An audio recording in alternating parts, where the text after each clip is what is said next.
नमस्कार, बहुत स्वागत है आपका। आप देख रहे हैं सुनो यूपी का मॉर्निंग एडिशन। आपके साथ हूं मैं दीपा। फिलहाल बुलेटिन की शुरुआत कर रहे हैं कन्नौज से मिल रही बड़ी खबर के साथ। कन्नौज में 3 लोगों की बेरहमी से हत्या की जानकारी मिल रही है। शख्स पर पत्नी, बच्चे और पत्नी के प्रेमी की हत्या का आरोप लगा के हत्या के बाद पति ने थाने में जाकर सरेंडर किया। पुलिस ने शव को पोस्टमार्टम के लिए भेज दिया है, ये जानकारी मिल रही है। कन्नौज से बड़ी खबर है, 3 लोगों की बेरहमी से हत्या यहां पर हुई है और पति पर आरोप है। शख्स ने पत्नी, बच्चे और पत्नी के प्रेमी की हत्या की है। हत्या के बाद पति ने थाने में जाकर के सरेंडर भी किया जानकारी और पुलिस इस पूरे की मामले की अब पड़ताल में जुटी हुई है। पुलिस ने शव को पोस्टमार्टम के लिए भेज दिया, ये जानकारी। अब आगे बढ़ते हैं, बड़ी खबर है। सीएम योगी आज जाएंगे अयोध्या के नंदीग्राम भरतकुंड और योगी राज भरत की तपोस्थली भरतकुंड में जनसभा करने वाले हैं सीएम योगी आदित्यनाथ। भाजपा युवा मोर्चा की एक बाइक रैली भी वहां पर निकलनी है। इस बाइक रैली को भी हरी झंडी दिखाएंगे सीएम योगी। बुधवार शाम ही अयोध्या पहुंचे सीएम योगी, रात्रि विश्राम वहीं पर किया और मोदी सरकार के 9 साल पूरे होने पर कार्यक्रम का आयोजन वहां किया गया है। मुख्यमंत्री बनने के बाद योगी आदित्यनाथ पहली दफा योगी राज भरत की तपोस्थली पहुंचेंगे और सीएम योगी 6 साल से मुख्यमंत्री उत्तर प्रदेश में हैं। इस बीच सीएम दर्जनों बार अयोध्या का दौरा कर चुके हैं, लेकिन अयोध्या से 15 किलोमीटर दूर अयोध्या के दूसरे सबसे महत्वपूर्ण माने जाने वाले नंदीग्राम भरतकुंड आज पहली बार वो पहुंचेंगे। सीएम योगी के इस कार्यक्रम को 24 के लोकसभा चुनाव के लिए काफी अहम माना जा रहा है। नंदीग्राम भरतकुंड में एक जनसभा भी करने वाले हैं सीएम योगी और 2024 के चुनाव को लेकर इनका ये दौरा अपने आप में खास है। और देखिए सीएम योगी का भारत संकल्प क्या है, आपको बता दें। 2024 में 2014 वाली मोदी लहर दोहराने पर सीएम का पूरा फोकस है। यूपी की सभी 80 सीटों पर कमल खिलाने का संकल्प और इसी संकल्प के साथ वहां पर सीएम योगी पहुंचे हुए हैं। भरतकुंड नंदीग्राम में भारत संकल्प से जीत का लक्ष्य भेजने की कोशिश वो करेंगे। राम नाम को संकल्प लेकर केंद्र में हैट्रिक की तैयारी है। राम नाम के संकल्प के साथ केंद्र में हैट्रिक लगाने की तैयारी बीजेपी कर रही है और 2024 में भाजपा से यूपी में 80 में 71 सीटें पिछली बार यूपी में बीजेपी को मिली थी और 2019 में भाजपा को 80 में से 62 सीटों पर जीत मिली थी। 2014 में 80 में से 71 और 2019 में 80 में से 62 सीटें बीजेपी ने जीती थी उत्तर प्रदेश में। और देखिए क्यों अहम है भरतकुंड, ये भी आपको बताएं। अयोध्या से 15 किलोमीटर दूर है भरतकुंड, ये आप जानिए। भगवान राम के खड़ाऊ लेकर भरत यहाँ पर आए थे, इसीलिए ये जगह अपने आप में खास हो जाती है, महत्वपूर्ण है। भरत ने 14 साल भरतकुंड नंदीग्राम में बिताए, ये जानकारी। और भरत जमीन पर सोते, सियासी ठाट बाट से दूर रहते थे। भरत ने 14 साल अयोध्या का शासन चलाया था और भरत कुंड नंदीग्राम से शासन यहाँ से चलाया करते थे। तप, त्याग और संकल्प को पूरा करने वाला ये स्थल माना जाता है। राम राज्य की परिकल्पना का केंद्र है। सीधे शब्दों में अगर आप समझें तो ये भरतकुंड नंदीग्राम में भरत का मंदिर और सरोवर भी है। राजा भरत के त्याग और तपोबल की ये भूमि है। सांसारिक मोक्ष के लिए भरतकुंड आदर्श स्थल माना जाता है। भरतकुंड नंदीग्राम में पिंडदान का विशेष महत्व है। तो यहाँ पर सीएम योगी पहुंचने वाले हैं, आज एक जनसभा को भी संबोधित करेंगे और उनका ये दौरा क्यों अहम है, ये पूरी ही जानकारी हमने दी। अब किस तरीके से वहां पर कार्यक्रम आगे बढ़ रहे हैं ये जान लेते हैं। ब्यूरो चीफ वीरेश पांडे मेरे साथ जुड़ चुके हैं। अयोध्या से सीधे यूपी का रुख कर लेते हैं। वीरेश, अयोध्या का पूरा दौरा सीएम का, क्या कुछ कार्यक्रम वहां पर रहने वाला है, दिन की शुरुआत किस तरीके से होगी? भरतकुंड जाने वाले हैं सीएम योगी, वहां पर जनसभा उनकी होगी, इसको लेकर भी जानकारी दीजिएगा वीरेश। देखिए, आज दिन की शुरुआत मुख्यमंत्री योगी आदित्यनाथ ने चंपत राय से मुलाकात करके उनके हालचाल, उनके स्वास्थ्य के बारे में जानकारी लेकर की है और उसके बाद से कल जो उन्होंने समीक्षा बैठक की, विकास योजनाओं को देखा। लेकिन जो आज की यात्रा है मुख्यमंत्री की, आपने बताया दर्शकों को कि 6 साल में कई बार वो 100 बार से ज़्यादा अयोध्या गए, लेकिन वहीं से 15 किलोमीटर दूर नहीं गए। मुख्यमंत्री नहीं बल्कि अयोध्या के आसपास के बहुत सारे ऐसे स्थल जो हैं पौराणिक और आध्यात्मिक लिहाज से, पर्यटन के लिहाज से बेहद महत्वपूर्ण हैं, वो उपेक्षित हैं। साधु संतों की नज़रों में भी उपेक्षित हैं, सरकारों की नज़रों में भी उपेक्षित हैं और नेताओं की नज़रों में भी उपेक्षित रहे हैं। ऐसे में अयोध्या के आसपास का सर्वांगीण विकास हो सके, मुख्यमंत्री योगी आदित्यनाथ भरतकुंड पहुंच रहे हैं, नंदीग्राम पहुंच रहे हैं। उसके आध्यात्मिक महत्व की चर्चा आपने की, बताया उसके आध्यात्मिक महत्व को विश्व के पटल पर, राष्ट्रीय फलक पर आगे बढ़ाने का काम मुख्यमंत्री आज करने जा रहे हैं। करोड़ों की सौगात देने की कोशिश करेंगे। लोकसभा के जो सांसद हैं अयोध्या के लल्लू सिंह, उनके आग्रह पर मुख्यमंत्री वहां जा रहे हैं।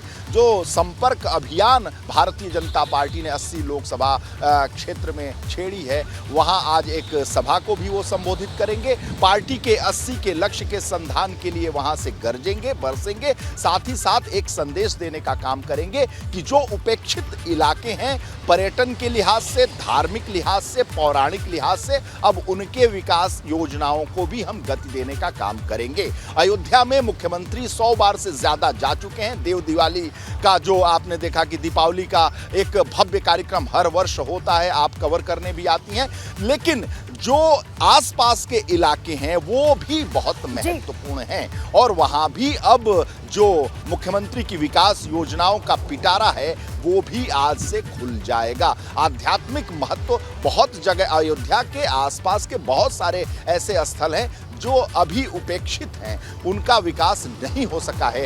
राम का भव्य मंदिर का निर्माण अपनी गति से आगे बढ़ रहा है। इसी के साथ साथ अयोध्या के भी विकास की गति को और तेज करने के लिए, तीव्र करने के लिए, उसे और धार देने के लिए मुख्यमंत्री आज 15 किलोमीटर। ये भीतर की तस्वीर आ रही है इस वक्त। सीएम योगी मुलाकात वहां पर साधु संतों से लगातार कर रहे हैं सुबह से ही। अयोध्या से सीधी तस्वीर, रात्रि विश्राम सीएम ने वहीं पर किया, अभी वो मुलाकात वहां पर कर रहे हैं महंतों से भी, साधु संतों से भी। और कई बार उनके दौरे पहले कार्यकाल में भी हमने देखे, कई मर्तबा वो अयोध्या पहुंचे और दूसरे कार्यकाल में भी वो लगातार यहां पर आ रहे हैं। लेकिन पहली मर्तबा है जब भरतकुंड पहुंचने वाले हैं सीएम योगी, जिसका आध्यात्मिक महत्व है, साथ में सियासी महत्व भी है। शुक्रिया आपका वीरेश जी पूरी जानकारी के लिए। आगे भी आपसे अपडेट और जानकारी हम लेते रहेंगे। औरैया में महिला और उसके प्रेमी की बेरहमी से हत्या, शख्स पर पत्नी और उसके प्रेमी की हत्या करने का आरोप है। ईंट से कुचलकर दोनों की बेरहमी से हत्या का आरोप लगा है। औरैया पुलिस ने आरोपी को हिरासत में लिया है। महिला और उसके प्रेमी की हत्या की खबर, शख्स पर पत्नी और उसके प्रेमी की हत्या करने का आरोप है। औरैया से ये बड़ी खबर है और ईंट से कुचलकर ये कहा जा रहा है कि दोनों की हत्या यहाँ पर की गई है। औरैया पुलिस ने आरोपी को हिरासत में लिया, उससे लगातार अब पूछताछ होगी। क्या वजह रही, इसको जानने की कोशिश। महिला उसके प्रेमी की बेरहमी से हत्या यहां पर की है। शख्स पर पत्नी और उसके प्रेमी को ईंट से कुचलकर उनकी हत्या करने का आरोप है। पुलिस ने आरोपी को हिरासत में लिया, उससे पूछताछ। बागपत में पुलिस और बदमाशों के बीच में मुठभेड़ की जानकारी मिल रही है। मुठभेड़ के दौरान दोनों ओर से फायरिंग की गई और बदमाशों की गोली लगने से एक कांस्टेबल घायल बताया जा रहा है। पुलिस की जवाबी कार्रवाई में 2 बदमाश घायल हुए हैं। पुलिस ने दोनों ही बदमाशों को गिरफ्तार किया। पुलिस और बदमाशों के बीच मुठभेड़ की जानकारी बागपत से है। मुठभेड़ के दौरान दोनों ओर से कई राउंड फायरिंग। पुलिस की जवाबी कार्रवाई में 2 बदमाश घायल हुए हैं और बदमाशों की गोली लगने से कांस्टेबल के जख्मी होने की जानकारी भी मिल रही है। पीलीभीत में अवैध कब्जे पर बुलडोजर चला के बीसलपुर नगर पालिका चेयरमैन ने यह कार्रवाई की। लाखों रुपए की जमीन कब्जा मुक्त करवाई गई खबर है और कब्जा धारकों को नोटिस जारी करने के साथ ही कार्रवाई हुई है। सरकारी जमीन पर कई साल से अवैध कब्जा किया गया था, जिसको बुलडोजर से ध्वस्त किया गया। बीसलपुर नगर पालिका ये कहा जा रहा है कि तरफ से कार्रवाई की गई है। लाखों रुपए की जमीन कब्जा मुक्त यहाँ पर करवाई गई। सालों से यहाँ पर सरकारी जमीन पर कब्जा किया गया था, जिसको कब्जा मुक्त कर दिया गया। बुलडोजर के साथ अधिकारी पहुंचे और इस तरीके से एक्शन वहां पर हुआ। सीएम योगी ने चंपत राय से भी मुलाकात की। अयोध्या स्थित कार सेवकपुरम में ये मुलाकात हुई है चंपत राय के साथ में सीएम योगी की। सीएम योगी ने चंपत राय का हालचाल वहां पर जाना। श्री राम जन्मभूमि ट्रस्ट के महासचिव हैं चंपत राय, ये बात आप जानते हैं। सीएम योगी ने उनसे मुलाकात की है और दोनों के बीच में मुलाकात जब हुई उसी वक्त की ये तस्वीर आपके स्क्रीन पर ये रही। सीएम योगी ने चंपत राय का हालचाल वहां पर जाना, उनसे लंबी बातचीत भी की और कार सेवकपुरम में ही उनकी मुलाकात हुई है, ये कहा जा रहा है।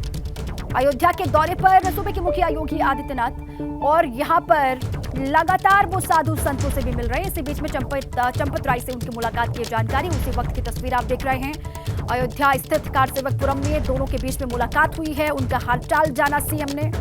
और साथ ही श्री राम जन्मभूमि ट्रस्ट के महासचिव हैं चंपत राय, जिनसे मुलाकात सीएम योगी ने की है। एक तरफ राम मंदिर का निर्माण कार्य चल रहा है। 2024 से पहले, चुनाव से पहले कहा जा रहा है कि राम मंदिर बनकर के तैयार हो जाएगा। इसी बीच में सीएम योगी का अयोध्या दौरा कई मायनों में खास है। अब आइए आगे बढ़ें। लखनऊ में चल रहे समाजवादी पार्टी के महामंथन का आज तीसरा दिन है और आज समाजवादी पार्टी के अध्यक्ष अखिलेश यादव ने गोरखपुर जिले की बैठक बुलाई है। बैठक में गोरखपुर जिले से पार्टी के प्रमुख नेता, जिला अध्यक्ष, तमाम पदाधिकारी मौजूद रहने वाले हैं। और इस बैठक में आप समझिए 2024 के लोकसभा चुनाव समेत कई मुद्दों पर चर्चा होगी। गोरखपुर जो कि सीएम का गढ़ है, अब यहाँ किस तरीके से सेंधमारी हो, यहाँ पर किस तरीके से रणनीति बनानी है गोरखपुर के लिए, इसीलिए वहां के पदाधिकारियों को बुलाया गया राष्ट्रीय अध्यक्ष समाजवादी पार्टी के अखिलेश यादव ने। और उनके साथ में वो चर्चा करेंगे, बैठक करेंगे। जिले के नेता, पदाधिकारी सभी इस बैठक का हिस्सा बनेंगे। अब आइए तफसील से आपको बताएं कि 2024 में जीत के लिए अखिलेश की क्या रणनीति है। यूपी के अलग अलग जिलों के पदाधिकारियों के साथ जीत की रणनीति बना रहे हैं अखिलेश यादव।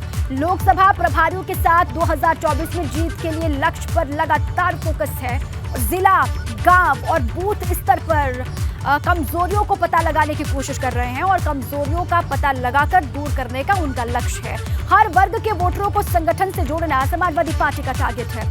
सॉफ्ट हिंदुत्व के साथ जातिगत गठजोड़ से 80 सीटों पर जीत की रणनीति बना रहे हैं। वोटर लिस्ट से कटे नामों को फिर से जोड़ने पर उनका फोकस है और विशेष वर्ग की पार्टी वाली छवि को बदल करके 24 में जीत का लक्ष्य उनको हासिल करना है।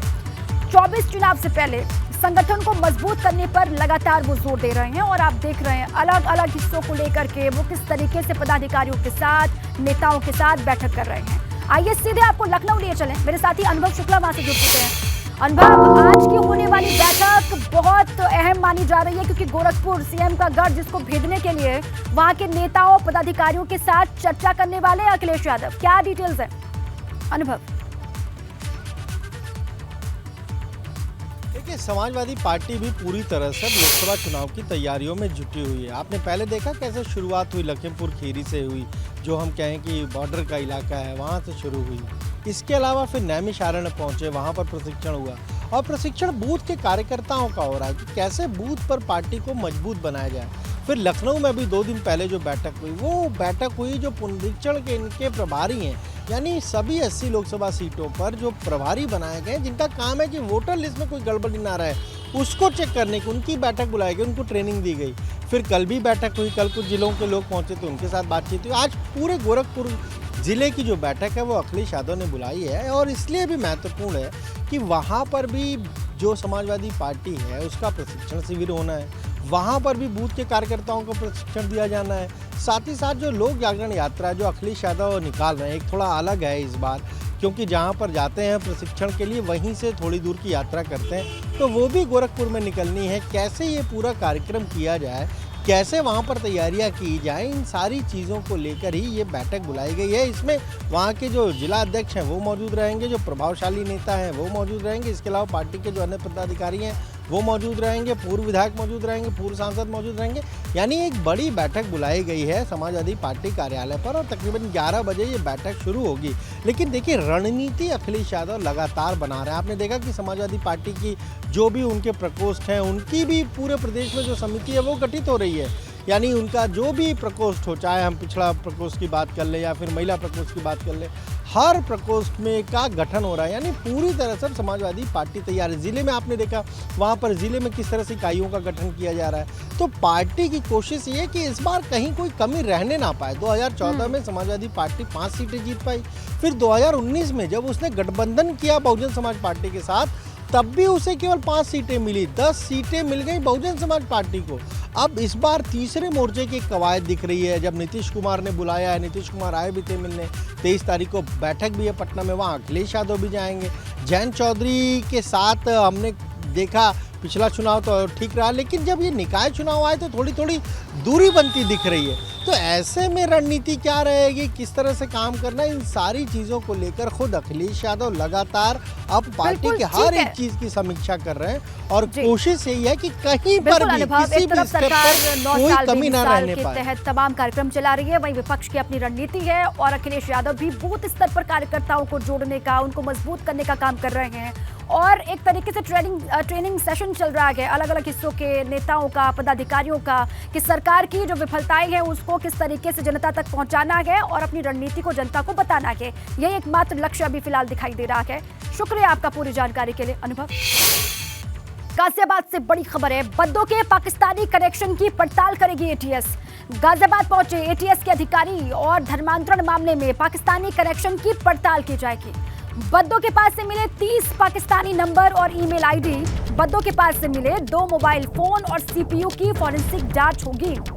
गाजियाबाद पहुंचे हुए हैं खबर, ये एटीएस के अधिकारी और पाकिस्तानी कनेक्शन की पड़ताल एटीएस करेगी। ये बड़ी जानकारी इस वक्त है। धर्मांतरण के मामले में पाकिस्तानी कनेक्शन के सबूत जो मिले थे कॉल डिटेल्स में, अब उसकी पड़ताल की जाएगी, गहनता से जांच होगी। बद्दों के पास से मिले 30 पाकिस्तानी नंबर और ईमेल आईडी की जांच होगी और बद्दों के पास से 2 मोबाइल फोन भी हासिल हुए थे, सीपीयू की भी फॉरेंसिक जांच की जाएगी। ये बड़ी खबर, धर्मांतरण के मामले में लगातार कई पेच फंसते हुए और कई खुलासे होते हुए लगातार दिखाई दे रहे हैं। गाजियाबाद से बड़ी खबर है, बद्दों के पाकिस्तानी कनेक्शन के जो सबूत हासिल हुए थे उनकी जांच पड़ताल की जाएगी, एटीएस उसकी जांच करेगी और इसीलिए एटीएस के अधिकारी गाजियाबाद पहुंचे हुए खबर है। धर्मांतरण के मामले में पाकिस्तानी कनेक्शन की बात सामने आई, उसकी गहनता से जांच पड़ताल की जाएगी और 30 पाकिस्तानी नंबर, ईमेल आईडी की जांच होगी। मुजफ्फरनगर में श्री पंचमुखी बालाजी सेवा संघ परिवार की ओर से अष्टम भव्य वार्षिक उत्सव का आयोजन किया गया, जिसमें धर्मगुरु स्वामी दीपांकर महाराज शामिल हुए और इस दौरान स्वामी दीपांकर महाराज ने कार्यक्रम में शामिल लोगों को हिंदुत्व की और राष्ट्रभक्ति की शपथ दिलाई। इस दौरान स्वामी दीपांकर महाराज ने कार्यक्रम में शामिल लोगों से जातियों में नहीं बंटने का आह्वान किया और साथ ही साथ उन्होंने कहा कि सभी लोगों को हिंदुत्व और सनातन धर्म में मिली शिक्षा, दीक्षा और वैदिक गुणों पर विचार करना चाहिए। मुजफ्फरनगर के भोपा रोड पर मौजूद राज मंदिर बैंकेट हॉल में भजन संध्या का आयोजन हुआ था।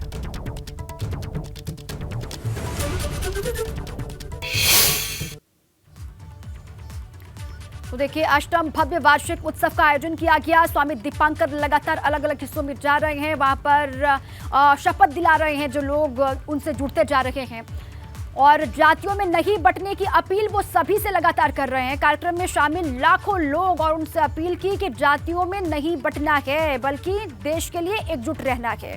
ये 3 तस्वीरें आयोजन किया गया जिसमें बहुत बड़ी संख्या में लोग पहुंचे कार्यक्रम का और साथ ही हिंदू राष्ट्र एकता की लगातार वो बात कर रहे हैं, लोगों से अपील भी कर रहे हैं, उनको शपथ भी दिला रहे हैं कि जातियों में नहीं बंटना है बल्कि देश के लिए हमेशा एकजुट रहना है।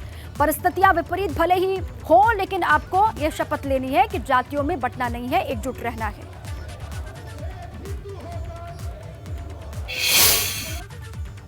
सन्यासी का जो कार्य है वही कर रहा हूँ। आज लक्ष्मी नगर में भिक्षा मांगने का सौभाग्य प्राप्त हुआ। पवन पुत्र हनुमान के सामने और भिक्षा मांगा कि समाज से जातियों में ना बंटकर एक होने का, हिंदू होने का। मैं समझता हूं कि जिस प्रकार भिक्षा दी आप सब लोगों के सामने है, बस यही एक इच्छा है कि जातियों में बटा हुआ सनातन एक हो, हिंदू हो, क्योंकि हिंदू से बड़ी हमारी कोई आइडेंटिटी नहीं है। क्योंकि हम लोग बट रहे हैं, उसी का नुकसान हमारी बेटियां उठा रही हैं, चाहे श्रद्धा के रूप में हो, चाहे साक्षी के रूप में हो, चाहे कश्मीर से निकले 90 में ब्राह्मणों के रूप में हो। हम लोगों का एक होना सबसे महत्वपूर्ण है। ये लव जिहाद है, ये धोखा है हिंदू बेटियों के साथ, चाहे धर्मांतरण हो चाहे लव जिहाद। ये धोखा है जो लगातार बेटियों के साथ हो रहा है। बस मुझे दुख इस बात का है कि हमारी बेटियां कलावे और छलावे में आ जाती हैं।